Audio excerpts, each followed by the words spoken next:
우리 말씀 찾아 읽고 우리 말씀 듣겠습니다. 우리 출애굽기 3장 1절부터 14절입니다. 모세가 그의 장인 미디안 제사장 이드로의 양떼를 치더니 그 떼를 광야 서쪽으로 인도하여 하나님의 산 호렙에 이르매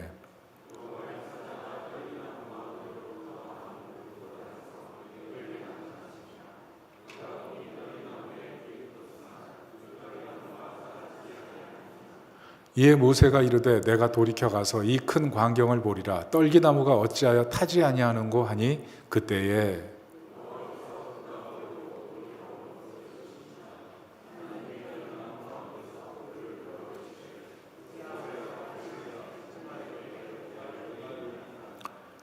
하나님이 이르시되 이리로 가까이 오지 말라. 내가 선 곳은 거룩한 땅이니 내 발에서 신을 벗으라.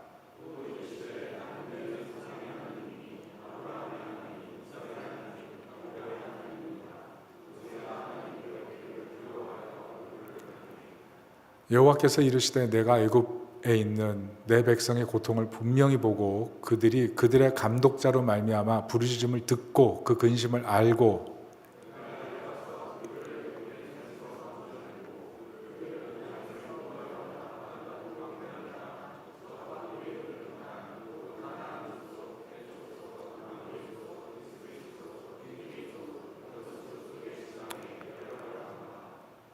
이제 가라. 이스라엘 자손의 부르짖음이 내게 달하고 애굽 사람이 그들을 괴롭히는 학대도 내가 보았으니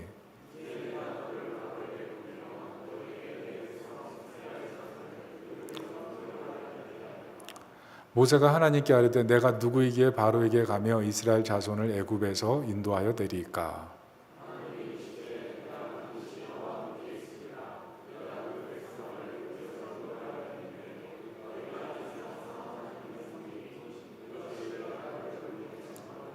모세가 하나님께 아뢰되 내가 이스라엘 자손에게 가서 이르기를 너희 조상의 하나님이 나를 너희에게 보내셨다 하면 그들이 내게 묻기를 그의 이름이 무엇이냐 하리니 내가 무엇이라고 그들에게 말하리이까.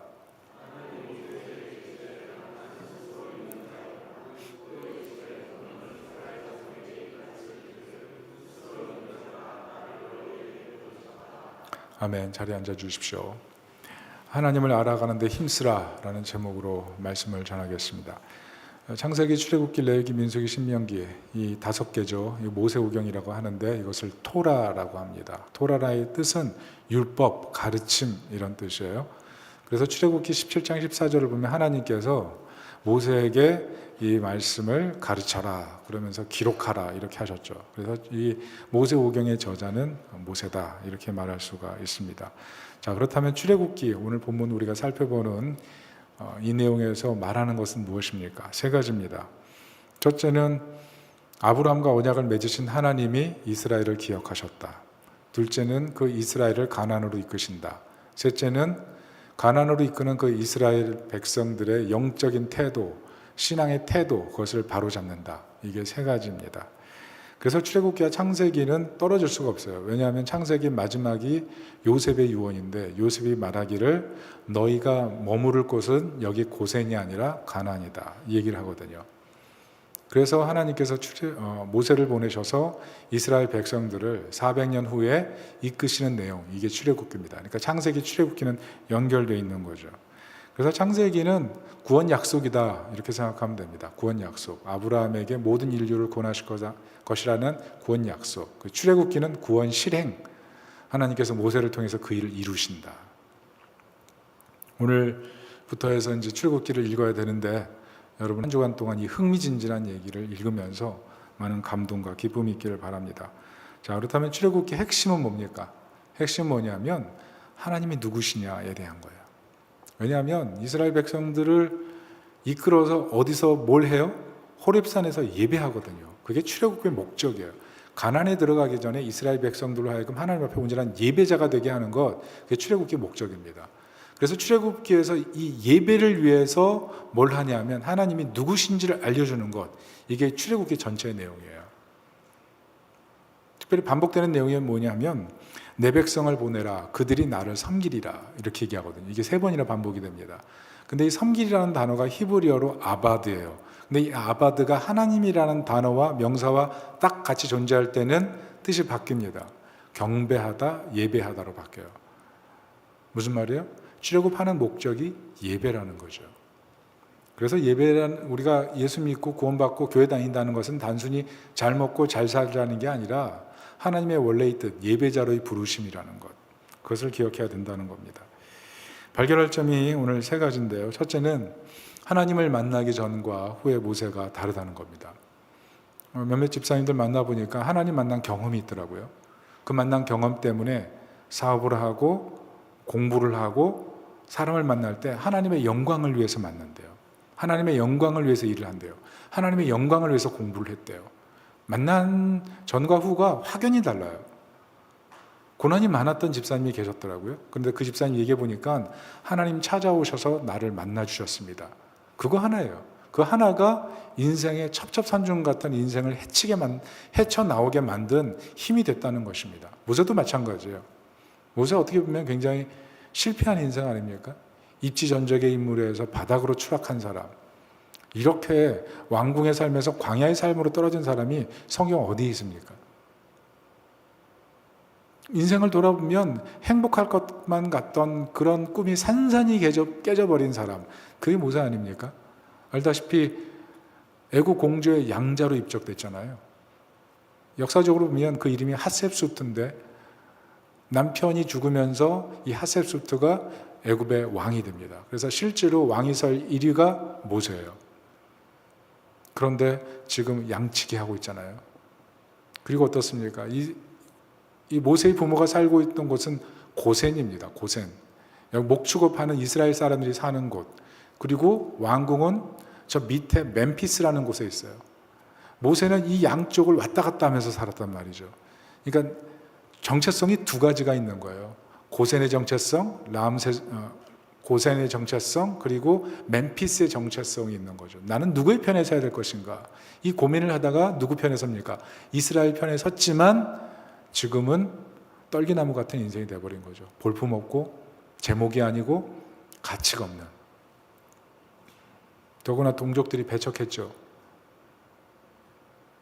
누구 편이 될 것인가 고민하다가 동족들을 위해서 편이 됐을 때 애굽 사람을 쳐 죽여가지고 손켰는데 그것을 드러낸 사람들이 이스라엘 백성들 아니에요? 누가 너를 재판장으로 세운다냐. 그래서 결국 도망자 신세, 그게 모세입니다. 가정은 어때요? 모세의 가정은 행복했을까요?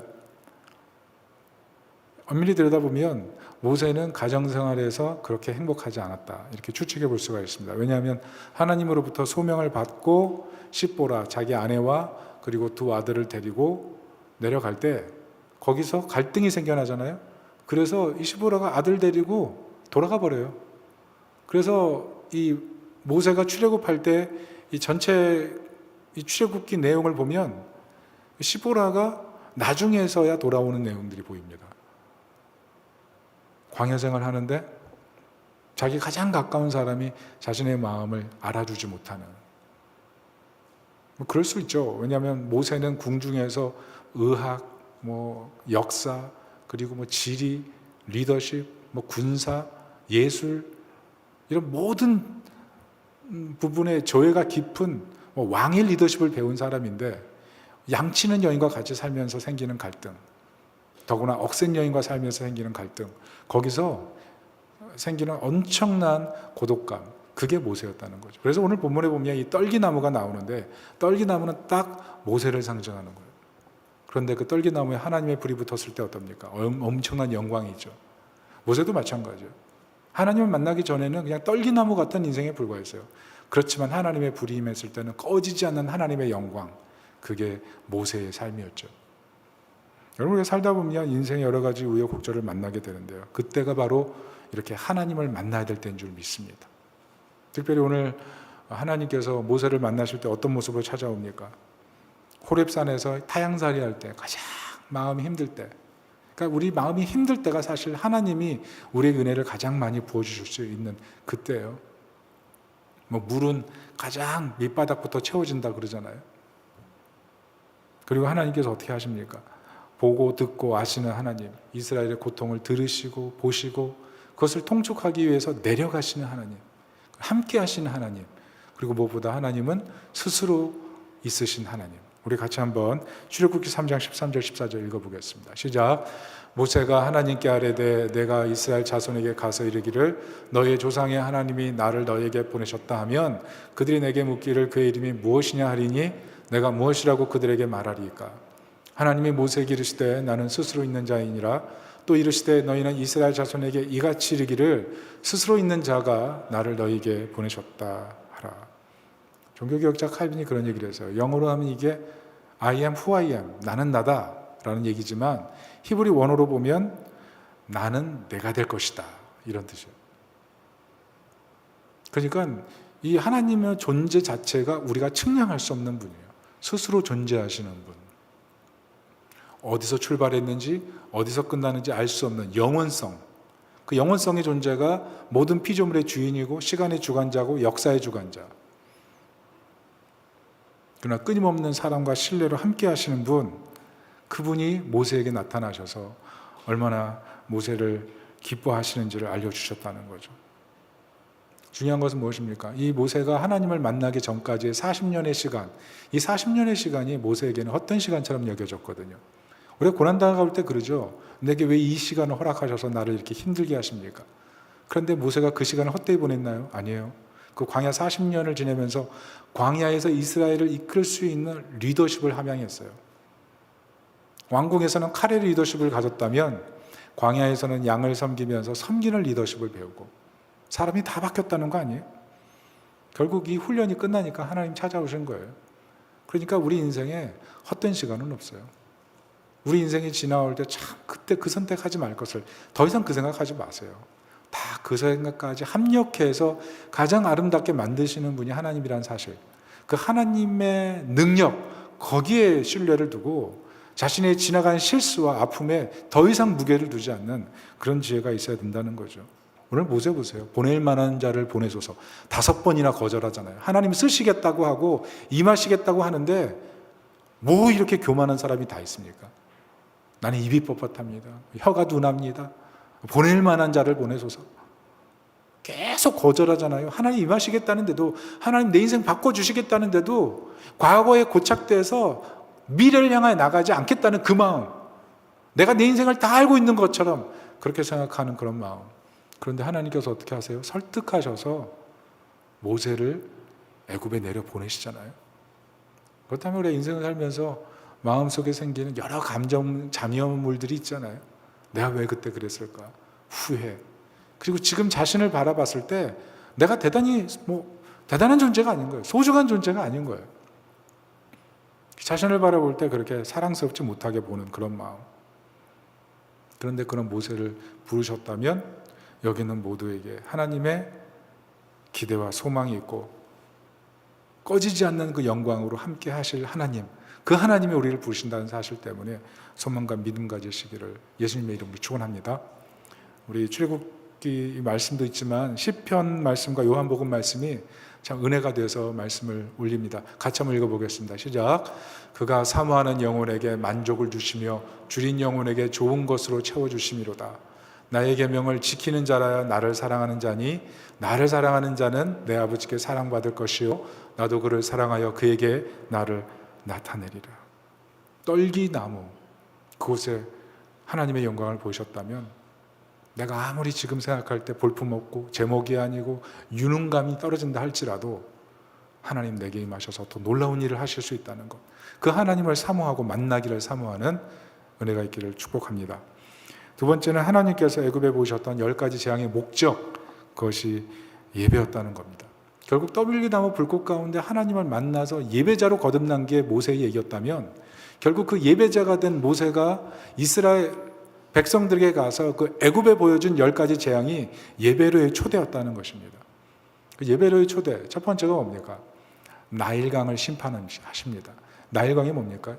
이 애굽의 젖줄이에요. 이 나일강이 범람하면 퇴적층이 형성되고 거기서 곡물이 번성하는 거죠. 대번영을 누리게 만드는 것.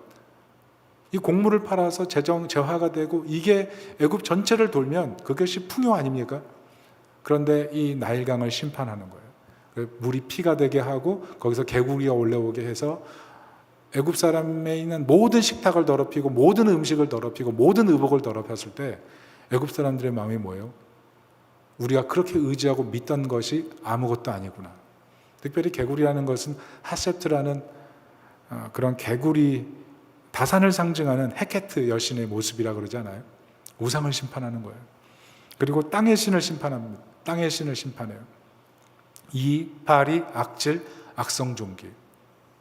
그리고 하늘을 심판합니다. 하늘 통치권을 우박, 황충, 흑암 나타나게 하셔서 하늘을 섬기는 그들로 하여금 도리어 하늘이 자신을 돕지 않는다는 것, 그런 것을 알게 하시죠.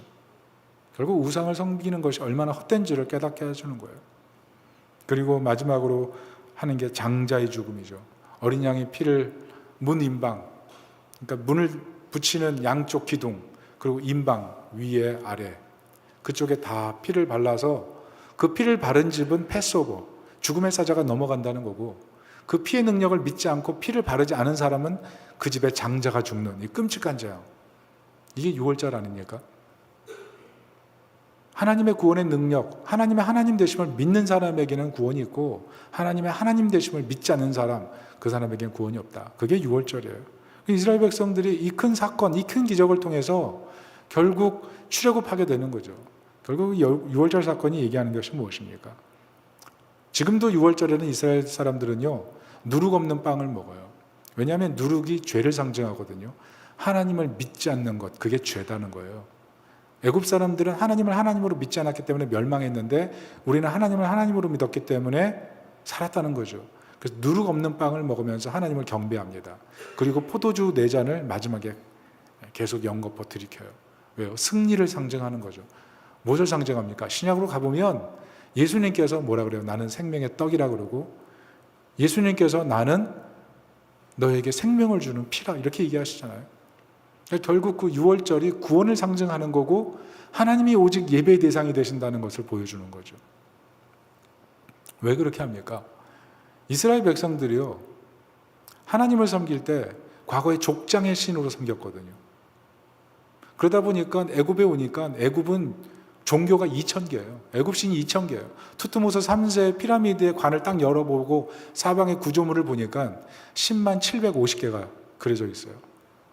엄청난 거 아니에요? 그 문화 속에서 이스라엘 백성들이 살다가 출애굽해서 제일 먼저 한 게 호렙산 밑에서 우상 숭배한 거예요. 그러니까 이스라엘 백성들은 이미 우상숭배에 찌들었던 사람들이에요. 그 우상숭배에 찌들었던 사람들을 광야 40년을 통해서 계속 바꿔가시는 게 하나님의 인내예요. 하나님의 인내. 예배자로 부르셨지만 안 바뀌었다는 거죠. 그러나 그 과정을 통해서 계속 바꿔가시는 분, 그분이 하나님이시라는 거죠. 여러분 알다시피 역사적으로 이 고센 땅이 얼마나 핍박을 많이 받았습니까? 원래는 요셉의 때는 힉속스 왕조라 그래서 같은 셈족이었잖아요. 핍박이 없었어요. 그런데 요셉을 모르는 새 왕조가 세워지면서 힉속스 왕조가 다 쫓겨나가니까 그때부터는 핍박이 시작된 거죠. 왜 핍박이 된 겁니까? 이 고센 땅이 람셋이거든요. 너무나 풍요한 곳이에요. 이게 나일 삼각주와 끼고 있는 곳입니다. 그러니까 풍요와 번영이 있어요. 이 이스라엘 사람들이 이 재정의 대부분을 거의 잡고 있는 거예요. 통치권은 이 밑에 이게 지도로 보면 이 나일 삼각주가 위에 있지만, 그러나 실제로 보면 강하류의 삼각주가 형성되잖아요. 그러니까 이 삼각주 있는 고센 람셋이 하이집트가 되는 거고, 이 밑에 쪽에, 우리가 지도로 볼 때 밑에 쪽에 이곳은 상이집트, 그러니까 멤피스, 테베 이쪽이 지배권이 살던 사람들인데, 이 사람들은 군사력을 갖고 있는 거예요. 그래서 통치하고 또 삼각지에 쳐들어오는 외적을 보호하고, 그러다 보니까 자연히 번성함을 유지하게 하는데 최고의 힘은 테베강에 있는, 그리고 멤피스에 있는 애굽의 지도층인 거죠. 하여튼 이곳에서 대번영을 이루고 있는데 떠날 마음이 없어요. 더구나 그 사람들이 잘 통치해 주는데요. 그런데 왕조가 딱 바뀌고 나니까 핍박이 시작되니까 어때요? 견딜 수가 없는 거죠. 아마 모세가 대번영의 시기에 갔다면 완전 찬밥됐을 거예요. 그런데 고생하고 40년의 시간을 보내고, 그리고 겨우겨우 하나님 손에 끌려가지 딱 가다 보니까 거기에 고통과 신음 가운데 출애굽하려고 하는 이스라엘 백성들을 만나게 되는 것 아닙니까?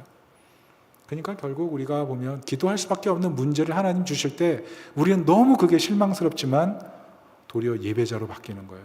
하나님 찾게 되고 만나게 되고 알게 되고, 옛날에 이스라엘 백성들이 족장에 하나님 섬기면서 애굽 신과 거의 하나님을 동일시했다면, 이제는 모세를 통해서 호렙산에서 율법을 수용하시는 인격적인 하나님을 만나고 나서는 완전히 변화되는 것 아니에요? 고난, 어려움, 그게 우리 삶에서는 측량할 수 없는 큰 시험이지만, 그러나 그 시험을 통해서 우리는 더욱 예배자가 되어가는 거죠. 여러분, 그래서 신앙의 핵심 예배를 얘기하고 있는 거예요. 신앙의 핵심 예배. 왜 이렇게 얘기합니까? 예배가 행복이에요. 예배 잘 드리면 어때요? 행복해요. 예배 잘 드리고 나면 감사해요. 예배 잘 드리면 옆에 사람이 사랑스럽게 보여요. 예배 잘 드리면 용서하게 돼요. 예배 잘 드리면 칭찬한다니까요. 예배 잘 드리면 막 눈이 초롱초롱해지고 막 지혜가 생겨요. 예배는 그래서 하나님의 행복으로의 초대예요.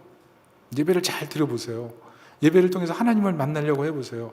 그 안에서 모든 게 바뀌어요. 예배 잘 드리다 가정이 벽받고, 예배 잘 드리다가 인생이 변화되는 경우가 생기는 거죠. 예배의 핵심이 있습니다.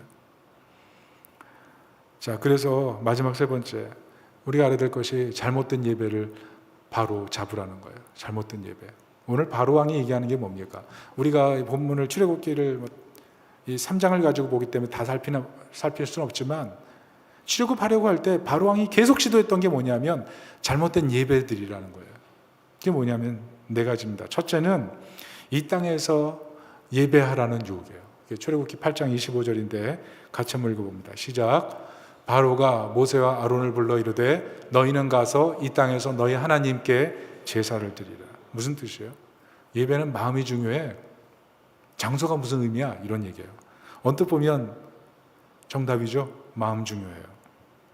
성도들이 모인 곳이 예배예요. 성도들이 모인 곳이 교회예요. 마음이 중요해요. 그런데 하나님께서 이스라엘 백성들 장정만 60만이 되는 이 엄청난 공동체를 예배로 초대하셨을 때 호렙산에서 예배하게 하셨어요. 그리고 모세에게 조감도를 주셔서 성전을 짓게 하시고, 다윗에게 설계도를 주셔서 성전을 짓게 하셨어요. 성막과 성전, 무슨 말이에요? 장소를 구별하셨어요. 마음이 굉장히 중요한 거예요. 마음을 통해서 하나님께 나가는 게 필요해요. 그러나 구별됨이 필요한 거예요. 구별됨. 바로가 얘기하는 게 뭡니까? 넌 어차피 세상과 전혀 담사할 수 없잖아. 그러니까 영적인 독립, 영적인 거룩, 꿈도 꾸지 마. 그 얘기하는 거예요. 그래서 모세가 거절하지 않습니까? 우리에게 이런 태도가 필요하다는 거예요. 두 번째는 너무 멀리 가지 말라는 요구예요. 출애굽기 8장 28절 같이 읽어봅니다. 시작. 바로가 이르되 내가 너희를 보내리니 너희가 너희 하나님 여호와께 광야에서 제사를 드릴 것이나. 네. 예배를 이곳에서 드리라. 이게 첫 번째 요구였다면, 두 번째는 너무 멀리 가지 말라. 이게 무슨 말입니까? 상식선에서만 믿으라는 얘기예요. 상식선에서만. 믿어도 좋아. 그런데 종교가 너의 인생을 지배할 만큼 두게 만들지 마. 너의 이성과 합리성을 충분히 사용할 수 있을 정도로만 믿어. 무슨 말이에요? 신앙을 액세서리 정도로 치부하라는 거예요. 그게 바로의 요구예요. 그런데 예수님 뭐라 그랬어요? 깊은 데로 가서 그물을 내리라 그랬어요. 무슨 말입니까? 어부들에게 상식선은요, 얕은데요. 그 시간대는 얕은 곳에 물고기 있어요. 그런데 예수님이 깊은 데 그물 내리라 했어요. 무슨 말입니까? 신앙은요, 상식을 넘은 신비가 있는 거예요. 신비주의에 경도되면 위험해요. 그러나 주님과의 동행, 하나님의 임재, 이 영광스러운 초대에 우리가 반응할 수 있는 방식은요, 온전한 신뢰와 믿음이에요. 그래서 때로 신앙은요, 이 상식선을 넘어갑니다. 하나님께 때로는 너무 사랑해서 더 헌신하고 싶고 더 충성하고 싶고, 근데 그때 더 행복하고 더 감사하고 그렇잖아요. 그 행복을 지금 바로는 상식이라는 틀로 가두고 있는 거예요. 자, 세 번째, 바로의 유혹이 뭡니까? 어린 자녀는 두고 가라는 유혹이에요. 출애굽기 10장 10절 11절 읽어봅니다. 시작.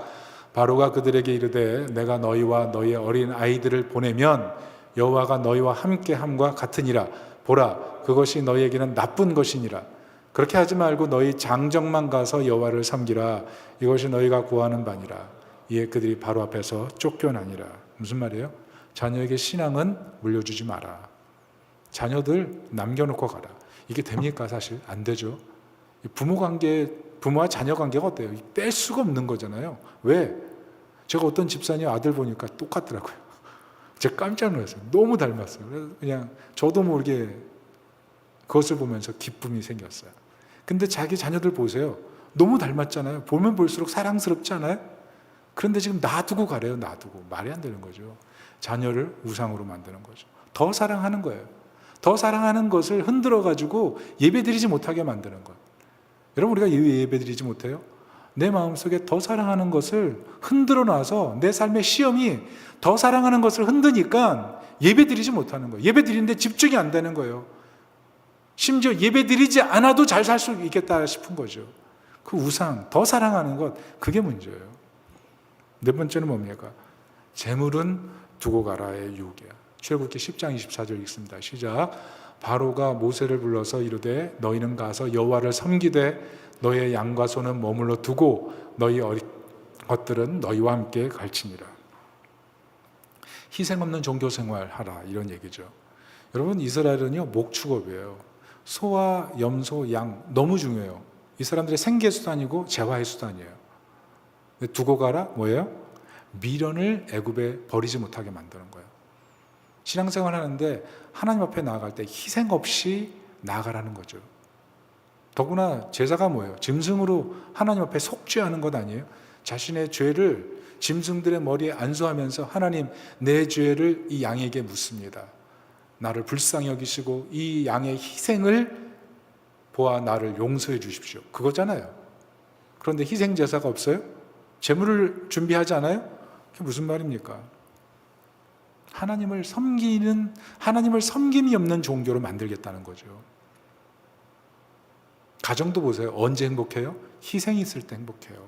어머니의 희생이 있어서 자녀들이 나중에 어머니 하는 거예요. 그 희생, 그 사랑이 있으니까 가정 공동체가 세워지잖아요. 그런데 은혜가 뭐예요? 하나님이 이렇게 우리를 사랑하시고 찾아오셔서 함께 하시고 들으시고 아시고 권념하시고 그 사랑을 감격하는 게 예배잖아요. 그래서 그 기쁨을 제물로 드리고 하나님께 나가는 것 아니에요? 근데 그 기쁨을 빼앗겠다는 거잖아요. 여러분, 만약 결혼기념일이 됐는데 여자 집사님들 남편이 아무것도 안 줘요. 용서할 수 없어요. 지금 벌써 표정 변했어요. 그 남편들 어떻습니까? 나를 그렇게 사랑한다고 해놓고 아내가 사랑한다는 말 한마디 해주지 않아요. 그러면 기분 좋아요? 벌써 지금 남편들 수심이 가득해요. 난 지금 오늘도 그랬습니다. 어려웠습니다. 근데 그 말 하는 게 사랑이 가득하면 괜찮은데 어려운 환경에서는 그게 잘 안 나오잖아요. 그러나 그럼에도 불구하고 사랑한다고 얘기하는 것 얼마나 자신을 내려놓는 행동이에요. 그런데 그 내려놓는 행동 속에 행복이 꼽히잖아요. 마찬가지예요. 하나님 앞에 나아갈 때 희생, 자신의 것을 내려놓고 시간을 내려놓고 물질을 내려놓고 삶을 내려놓고 예배를 삶의 중심에 두려고 하는 그 희생, 그게 더 자신을 행복하게 만드는 거죠. 그게 없다면 온전한 예배가 될 수가 없는 거예요. 오늘 바로는 빈손을 요구하는 거예요. 빈손. 하나님 앞에 나갈 때. 총합해 보면 뭡니까? 상식선. 네가 할 수 있는 선에서만 해. 그래서 때로는 우리가 내게 너무 과도한 시험일 때는 왜? 라고 얘기하잖아요. 근데 때로는 그렇게 해서 하나님이 우리 삶을 뒤흔들고 하나님의 하나님 되심을 보게 하실 때가 있죠. 자, 출애굽기를 정리하면 뭡니까? 하나님을 안다고 했어요. 근데 진짜 몰랐네요. 그래서 겨우 하나님을 알게 된 모세와 신에 대한 모든 것을 통섭하고 있는 바로, 그러나 하나님을 전혀 몰랐던 이 바로의 대결, 이게 출애굽기예요. 그 이면에 뭐가 있어요? 예배. 결국 예배는요, 전쟁이에요. 영적인 전쟁. 여러분 생각해 보세요. 나는 예배 드릴 때 어떻게 예배 드리고 있어요? 이스라엘 백성들은요, 지금도 안식일을 지킵니다. 돼지고기 안 먹어요. 안식일에 불도 안 꺼요. 휴지도 안 뜯어요. 엘리베이터 스위치도 안 눌러요. 누군가 눌러줘야 돼요. 3,500년이에요. 3,500년 동안 그렇게 하고 있어요. 그런데 하나님의 뜻을 모르니까 어때요? 이스라엘 보면서 때로 우리가 실망스럽죠. 그런데 우리가 그럴 수 있어요. 하나님을 안다고 하고 예배드리고 이곳에 자리에 앉아와 있지만 실제로 삶을 통해서 하나님을 향한 온전한 변화와 삶의 예배가 없을 때 그게 어떻게 온전한 예배겠습니까? 제가 왜 이 말씀을 드리냐 하면 설교를 준비하다 보니까 애굽의 마음이 제 마음이더라고요. 이스라엘 백성들처럼 하나님보다 더 사랑하는 게 저도 있고 모세처럼 자신을 바라보면서 왜 이렇게 나는 부족할까라는 그런 생각이 곧잘 휩싸이는데 그 모습이 제 모습인 거예요. 근데 여러분도 그렇지 않아요? 여러분도 아마 이 본문 속에 있는 이스라엘의 모습이나 모세의 모습이나 바로왕의 모습이 아마 자신의 마음속에 있을 거예요. 성경책을 읽는 데는 시간이 너무 길게 느껴지는데 인터넷으로 드라마 볼 때는 시간이 너무 잘 가. 너무 잘 가지 않아요? 제가 어젯밤에 설교 준비하다가 저녁을 집에 가서 먹는데 어머님이 드라마를 보길래 내가 5분만 보리라 하고 잠깐 봤는데 너무 재밌어요. 막 주인공이 아픈데 연인이랑 아픈데도 우리는 사랑을 지켜야 돼 뭐 이런 내용이에요. 그러면서 막 눈물을 흘리면서 얘기하는데 마음이 아파. 그래가지고 그 내용을 끝까지 좀 지켜보다가 보니까 시간이 훌쩍 지난 거예요. 미디어의 힘이죠. 미디어의 힘. 세상에 그 미디어의 힘이 엄청나요. 그런데 오늘 돌아보면 예배 드리는데 예배 드리고 나서 봐야 될 미디어가 있는 거죠. 그리고 예배보다 때로는 릴스를 돌려보는 것이 더 많이 즐겁고 우리 마음속에 오늘 이 본문에 나온 똑같은 문제가 있는 거예요. 상식선에서만, 합리적인 선에서만 더 사랑하는 것 지키면서 감정 잔염을 그 하나님보다 더 하나님이 더 바꾸실 수 있는데도 불구하고 그냥 계속 집착하고 있는 거기에 고착되어 있는 그런 모습이 우리 모습이라는 거죠. 오늘 한번 돌아보세요. 지금 나는 어떤 모습을 예배드리고 있는지. 특별히 이번에 우리 교회 임직자들 세우지 않습니까? 그래서 지금 훈련하고 있어요. 어제 모였는데 은혜를 나누면 너무 행복하더라고요. 우리 임직자님들 보면서 참 우리 성도님들 잘 투표하셨다 이런 생각이 들었어요. 그런데 왜 우리가 이 임직자 훈련을 6개월 정도 합니까?